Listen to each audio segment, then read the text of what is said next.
चंद्रभागा बोली, हे विभो, मेरे पिता के घर में कोई भोजन नहीं करता। हाथी, घोड़े तथा पशु पक्षी भी खाना नहीं खाते। हो कांत, यदि भोजन करना चाहो तो अपने घर चले जाइए। शोभन बोला, तुमने सत्य कहा, मैं व्रत करूंगा। जो भाग्य में लिखा है वैसा ही होगा। इस प्रकार भाग्य का विचार करके उसने उत्तम व्रत को किया। भूख प्यास से शरीर पीड़ित हो गया। वह बहुत दुखी हुआ। सूर्यास्त हो गए। वह रात्रि वैष्णव मनुष्य को हर्ष बढ़ाने वाली हुई। शोभन के लिए असहा हो गई। सूर्योदय के समय शोभन की मृत्यु हो गई। राजा ने राजा के योग्य सुगंधित चंदन की लकड़ी से उसका दहा कर्म करवाया। चंद्रभागा के पिता के निषेध करने से उसका शरीर नहीं जलाया गया। उसका अंतिम संस्कार करके वह पिता के घर में ही रहने लगी। रमा के व्रत के प्रभाव से मंदराचल की शिखर पर शोभन को बहुत रमणीय देवपुर मिला। सिंहासन पर बैठकर वह विराजमान हुआ।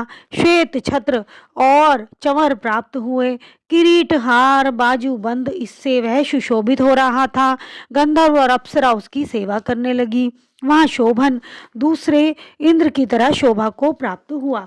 मुचकुंदपुर में रहने वाला सोम शर्मा नामक ब्राह्मण तीर्थ यात्रा के लिए भ्रमण करता हुआ वहां आया। उसने राजा की जमाई को देखा तो वह उसके पास गया। शोभन ने शीघ्र ही सिंहासन से उठकर ब्राह्मण को नमस्कार किया और अपने ससुर की कुशल क्षेम पूछी और अपनी स्त्री चंद्रभागा तथा नगर के वासियों की कुशलता पूछी। सोम शर्मा बोले, हे राजन, तुम्हारे ससुर के घर में सभी कुशल से हैं। चंद्रभागा सकुशल है और नगर में सर्वत्र कुशल है। हे राजन, यह विचित्र नगर आपको कैसे मिला, सो कहिए। शोभन बोला, कार्तिक कृष्ण पक्ष में रमा एकादशी होती है। उसका उपवास करने से ये मुझे अस्थिर शासन मिला। हे द्विजोत्तम, जिस तरह ये अटल हो जाए ऐसा यत्न करिए। ब्राह्मण बोले, हे राजन, यह स्थिर क्यों नहीं है और अटल किस तरह होगा, वह मुझसे कहिए, इसका निश्चय ही मैं करूंगा। शोभन बोला, हे विप्र, मैंने यह व्रत श्रद्धा पूर्वक नहीं किया था, अतः मैं इस नगर को अस्थिर समझता हूँ।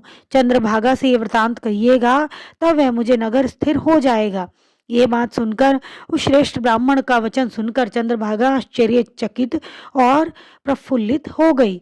ब्राह्मण बोला, जो तुम कह रहे हो यह वृत्तांत प्रत्यक्ष है। सोम शर्मा बोला, हे पुत्री, तुम्हारे पति को मैंने आंखों से देखा। देवताओं के समान उसका प्रकाशवान और पूर्वी देखा।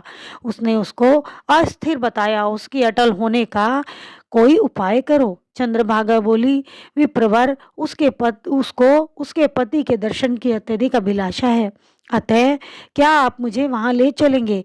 हे द्विज, मैं अपने व्रत के पुण्य से उस नगर को अटल कर दूंगी। जिस प्रकार हम दोनों का मिलाप हो जाए, कुछ ऐसा उपाय करिए। बिछड़े हुए का मिलाप कराने से बड़ा पुण्य होता है। यह सुनकर सोम शर्मा उसके साथ चला गया। मंदराचल पर्वत के समीप वामदेव के आश्रम में श्री सोम शर्मा गए। वामदेव ने उनसे कहा, सब वृतांत सुनाया। उज्ज्वल चंद्रभागा का वेद मंत्रों से अभिषेक किया। ऋषि के मंत्रों के प्रभाव और एकादशी के व्रत के प्रभाव से चंद्रभागा का शरीर दिव्य शरीर हो गया और वह दिव्य गति को प्राप्त हुई। प्रसन्नता से प्रफुल्लित नेत्र किए हुए अपने पति के पास पहुंच गई। शोभन भी अपनी आई हुई स्त्री को देखकर बहुत प्रसन्न हुआ। उसे बुलाकर अपनी बाईं तरफ बैठा लिया। हे नृप शार्दुल, इस प्रकार वह अपने पति के साथ आश्रम में रहने लगी, आनंद पूर्वक व्यतीत जीवन करने लगी। वह दिव्य रूप में होकर सुंदर आभूषणों से सुशोभित हुई सुख भोगने लगी। शोभन भी उसके साथ दिव्य रूप में होकर विहार करने लगा। जो उत्तम मनुष्य इस व्रत को करते हैं, जो दोनों पक्षों की एकादशी का व्रत करते हैं, निसंदेह उनके ब्रह्म हत्या आदि पाप भी नाश को प्राप्त होते हैं।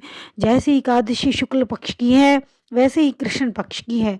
जो मनुष्य एकादशी के व्रतों का महत्तम सुनता है और सुनाता है, वह विष्णु लोक में आनंद को प्राप्त करता है। बोलो श्री कृष्ण भगवान की जय, श्री राधा रानी की जय, श्री तुलसी मैया की जय, एकादशी महत्तम की जय। मित्रों, अगर आज की कथा आपको पसंद आई है तो मेरे चैनल को लाइक, कमेंट और सब्सक्राइब करना ना भूलें। धन्यवाद।